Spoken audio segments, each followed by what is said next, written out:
Bienvenue à l'atelier à Saumur, suite du challenge Un jour une décennie.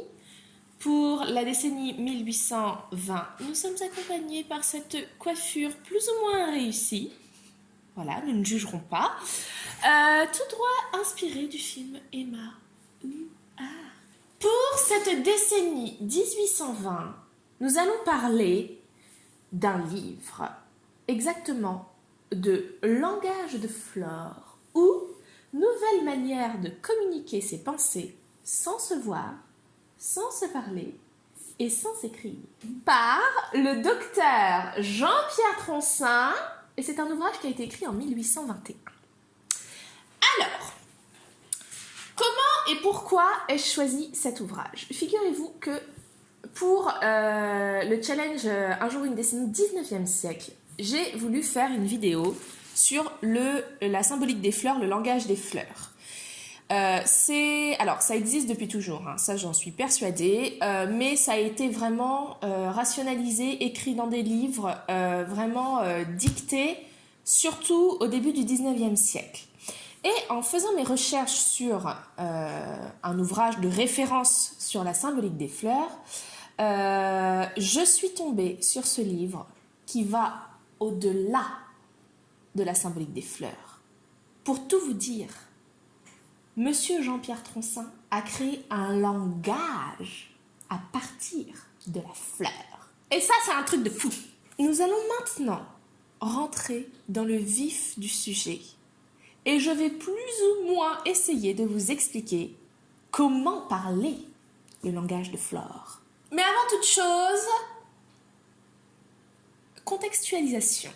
Alors, c'est simple, il n'y a rien d'écrit sur ce livre. Donc, si on veut en savoir plus, il faut lire le livre. Donc, j'ai lu le livre. Dans la préface, on apprend que Dr. Troncin a mis 2 ans à créer ce langage. Et vous allez comprendre plus tard, hein, mais c'est un ouvrage, en fait, si vous voulez, il a associé des mots à des fleurs. Et donc, il y a en tout 3839 emblèmes, c'est lui qui appelle ça comme ça, et 1765 verbes associés à des fleurs. Il explique qu'il a notamment travaillé au Jardin des Plantes. Et il explique également qu'il a donné le nom de l'emblème à une fleur en fonction de sa couleur, de sa beauté, de ses vertus médicinales et également en fonction de son étymologie. Donc, pour tout dire, c'était purement subjectif. Il a pris une fleur, il a dit « Tiens, ça m'évoque tel mot, donc ça sera tel mot ». En gros, c'est ça. Il indique également dans son ouvrage qu'il a été soutenu par des grandes personnalités, des gens assez importants dans le game, qui l'ont vraiment poussé à écrire ce livre parce que c'était vraiment quelque chose qui leur tenait à cœur que ce livre soit écrit. Et il cite notamment la duchesse de Berry. Pour la faire courte, on va prendre tout de suite l'exemple, le seul et unique exemple qu'il a mis dans son livre. Donc, voilà une phrase.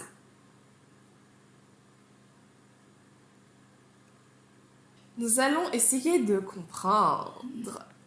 Alors, pour tout dire, chaque fleur correspond à un mot, chaque ruban correspond à une lettre. Chaque fleur correspond à un mot, ça paraît assez facile à comprendre. En fait, il a publié également avec son livre le dictionnaire qui va avec son truc, où c'est écrit telle fleur, ça veut dire machin, truc. On verra les exemples après.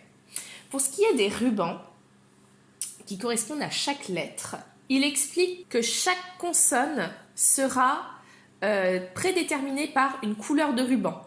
Alors il explique que du coup j'ai dû prendre des nuances, donc il y aura vert pistache, vert olive, il y aura également vert clair, vert foncé, etc. Et chaque couleur différente qu'il a indiquée dans son livre correspond à une consonne. Pour ce qui est des voyelles, maintenant, comme on peut le voir sur cette seconde planche explicative, qui est la seule et unique planche explicative avec celle qu'on a vue. Comme on le voit donc sur cette planche, il y a des crans au bout, aux extrémités des rubans. Et chaque cran, chaque emplacement correspond à une voyelle. Ok, donc par exemple en figure 1, on a A, en 2, on a E, en 3, on a I, en 4, on a O, en 5, on a U. Et en 6, on a Y. Bref, il continue, il explique, les cédilles, elles seront représentées par un croissant. Les apostrophes, ça sera une échancrure, etc. Les accents, ils seront indiqués comme on le voit en figure 21 et en figure 22. Enfin bref, je vous passe les subtilités des triples voyelles, doubles voyelles, etc. Si on revient sur la première planche, en fait avec un exemple, c'est très clair. Donc là, si on regarde cet exemple, c'est très clair. Donc là, on voit que chaque végétal est associé à un mot et chaque ruban est associé à une lettre. Donc, aimez, vous serez heureux. Donc ça, c'est dit avec des végétaux. Et ensuite, les lettres. Donc là, on voit le ruban gris souris représente le L. Donc, ok, c'est un L. Et on voit qu'il y a un cran en troisième position. Donc, c'est la lettre I. Comme le ruban est plié de telle sorte à ce que le cran soit avant l'autre pan de ruban qui retombe, ça signifie que la voyelle est avant la consonne. Donc, I-L. Il. Waouh. Il. Deuxième exemple, je ne vais pas tous les faire. Là, on voit la couleur verte, c'est le N. Donc, N, apostrophe, deuxième cran E, donc N apostrophe E. Ensuite, on a la couleur gris clair qui représente le S. Et on a la couleur, je ne sais pas ce que c'est, ça doit être blanc écru, qui représente le T. Donc, N apostrophe E-S-T, il naît, enfin naît. Donc, il naît, etc. Donc, il n'est point de bonheur, sans amour, le premier bien de notre vie est un cœur pur, doux et sensible. Tout est dit. Maintenant, je vais quand même un petit peu essayer d'expliquer exactement pour que vous puissiez parler en langage de Flore. Alors, en fait, donc, il indique également que il faudra utiliser un ruban bicolore pour relier tous les emblèmes et les lettres entre elles. Et donc, cette phrase, moi je dis ça une phrase parce que j'arrive à comprendre, mais en fait lui il appelle ça un sélam. Et si on cherche un petit peu sur l'internet, donc c'est un bouquet de fleurs emblématique que les populations d'Orient offrent à leurs amoureux, amoureuses, etc. Bon. Parce que quand même, Docteur Troncin, il est pas bête. Il s'est dit, non mais ça va très loin, hein. Il s'est dit, oui, les gens, c'est bien beau le langage de Flore, mais tout le monde ne connaît pas tous les végétaux. Parce que si on regarde un petit peu son dictionnaire, si je prends par exemple la page, admettons la page 57, on voit que donc l'érable de Tartarie signifie émouvoir. On voit que l'érine des Alpes signifie soyeux. Et on voit également que l'érodium des rochers signifie téméraire. Mais si on l'emploie comme un verbe, cela signifie affronter. Et on voit également sur cette page que érodium, il y a l'érodium des rochers, mais il y a aussi l'érodium glanduleux, l'érodium à feuilles de ciguë, l'érodium musqué, l'érodium à bec de cigogne. Et toutes ces différentes espèces ont un signifiant différent. Et donc, le petit coco, il se dit que tout le monde n'est pas aussi talentueux que lui en botanique et que tout le monde ne connaît pas toutes les subtilités de cette science. Et également, en hiver, comment on fait pour parler le langage de Flore s'il n'y a pas les fleurs qu'on veut? Donc, il écrit. Et là, c'est là que ça devient génial. Comme il serait souvent très difficile de se procurer les fleurs indiquant les mots qu'on voudrait employer, des substitutions deviennent indispensables. Elles se feront de la manière suivante de points. On commencera par tracer sur la petite bande de papier destinée à faire connaître ce qu'on veut exprimer la première lettre du nom et le numéro de la plante qu'on emploie, si elle est connue. Et dans le cas contraire, on mettra simplement un 0 qui indiquera que la personne qui a formé le sélam ne connaît pas cette plante. Ensuite, on ajoutera la première lettre et le numéro de celle qu'on ne peut avoir. Ainsi, chaque fois qu'il y aura sur la petite bande de papier roulé autour de la queue d'une fleur 2 lettres et 2 numéros ou un 0, il y aura substitution. En gros, on met une fleur, en bas de la tige, on enroule un papier, on écrit la fleur, la fleur qui correspond au mot qu'on aurait voulu mettre, et voilà, du coup ça marche. Voilà. Alors, il donne un exemple, il dit, par exemple, sur cette planche explicative, il a mis une feuille de pissenlit, mais en fait, ça ne veut pas du tout dire vous, en fait, c'est une branche de rosier gallica, je crois, je ne sais plus exactement qui veut dire vous. Donc, sur le petit papier, on voit qu'il a écrit R162, qui correspond, donc R, la première lettre de la fleur qu'il aurait voulu mettre, donc le rosier, et 162, bah, ça va être après, faut retrouver dans le dictionnaire. Tout ça, je trouve, est quand même un peu compliqué. Mais vous n'avez pas encore entendu parler de la conjugaison des verbes.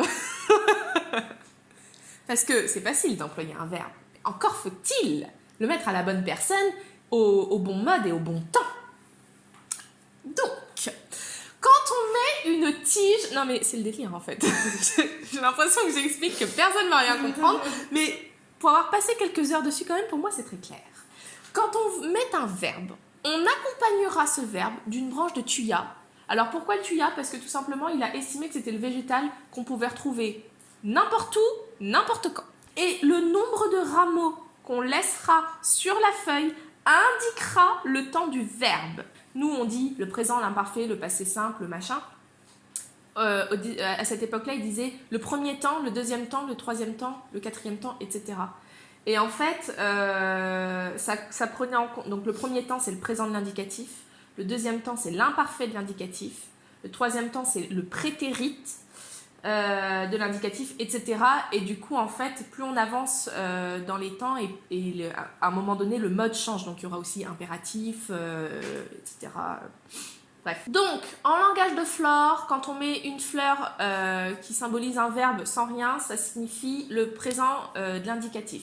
Une fleur plus un rameau de thuya, enfin un thuya avec un rameau, imparfait, donc le deuxième temps. Une fleur plus 2 rameaux, troisième temps, prétérite, etc., etc. Alors, maintenant pour la personne, parce que c'est bien beau de dire aimer, mais est-ce que c'est j'aime? Est-ce que c'est tu aimes? Est-ce que c'est il aime?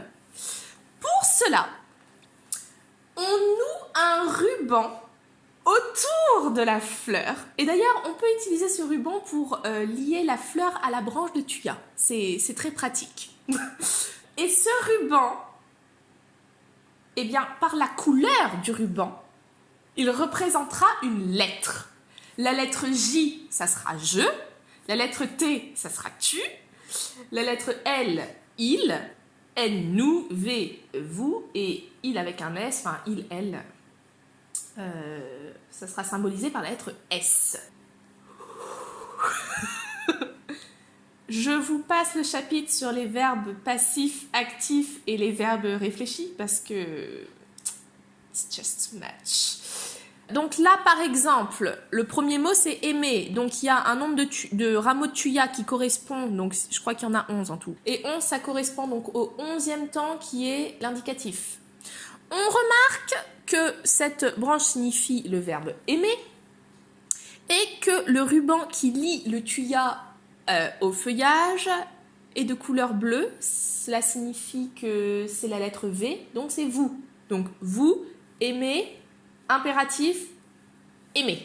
Bon, maintenant que nous avons plus ou moins compris comment se parlait le langage de Flore, un petit peu de poésie. Moi déjà, je trouve ça génial.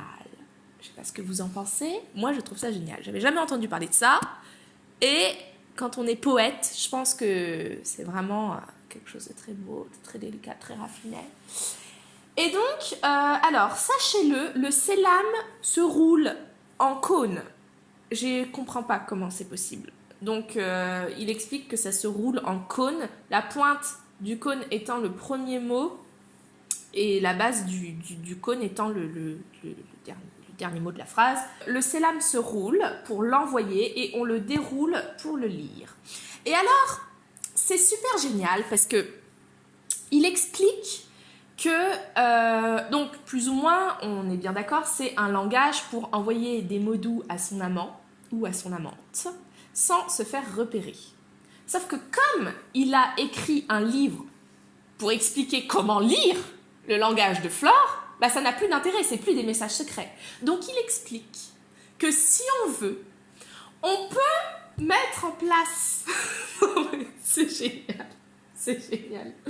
On peut mettre en place un code avec la personne avec qui on correspond, qui serait par exemple que, vous savez, j'ai dit, chaque couleur correspond à une lettre. Eh ben, on se dit entre nous qu'on décale tout de 3 rangs. D'accord? Et ça, il n'y a que nous qui le savons. Donc, il n'y a que nous qui pouvons déchiffrer. Donc, en gros, c'est vraiment un langage pour les amoureux. Code secret, message secret, truc un petit peu... voilà. Et pour clore ce sujet, alors j'ai fait des recherches, j'ai essayé de retrouver des sélams. Je me suis dit, je sais pas, peut-être il y a des gens qui ont vraiment communiqué comme ça et il y a peut-être, je sais pas, quelqu'un qui s'est dit, tiens, c'est beau, je vais le conserver, je vais le mettre sous verre ou j'en sais rien. Enfin, c'est facile de sécher des végétaux. Je me suis dit, on va peut-être en retrouver avec les rubans et tout. J'ai rien trouvé, rien, nada, niente. Il n'y a absolument plus aucune trace de cet art, de ce langage. Mais par contre, j'ai retrouvé quelques références du mot sélam dans des ouvrages. C'est notamment le cas dans cet ouvrage de Guiletta intitulé « Le véritable langage des fleurs » par Madame Anaïs de Neuville, précédé de légendes mythologiques illustrées. À la page 5, alors on peut retrouver cet ouvrage sur Gallica, hein, c'est comme ça que je l'ai trouvé. Eh bien, tout simplement, la légende du sélam. Donc c'est l'histoire, alors évidemment ça se passe à Damas, ça se passe à Damas, donc c'est un peu l'Orient, c'est un peu le fantasme. Et donc c'est l'histoire d'une princesse amoureuse pas d'un prince, d'un mec normal quoi. Et donc évidemment elle est promise à un autre et donc il communique par ses lames interposées quoi. Je ne vois pas comment le dire d'autre. Et le père s'en rend compte. Alors, il ne comprend pas le langage, il ne comprend pas le sélam, mais il le voit dans le regard que ces deux enfants s'aiment. Et donc, il accepte. Et comme il voit que cet amour est sincère et dure depuis si longtemps, il accepte le mariage. Et figurez-vous que de ne s'être parlé que par ce symbole, eh bien, une fois mariés, voilà qu'ils n'avaient plus rien à se dire. Ils n'arrivaient plus à se parler. On lit. Au lieu donc de rendre par des mots les sentiments dont leur cœur débordait, les deux enfants les avaient exprimés par des fleurs, et les regards dont ils accompagnaient chacun de ces dons innocents indiquaient le sens qu'il y fallait attacher. Mohamed, entourant de vertes feuilles d'acanthe une touffe de chèvrefeuille, l'offrit à sa jeune amie avec un doux regard qui semblait lui dire « Nos liens sont éternels comme mon amour, ô ma bien-aimée ». J'espère que cette vidéo vous a plu et que cela vous a donné envie de composer des sélams pour l'offrir à votre amant, car votre amour est interdit. Voilà, on se retrouve demain pour la décennie 1830. Attention, il y a du lourd qui arrive. Il y aura de la coiffure, ça je peux vous le dire. Bye bye!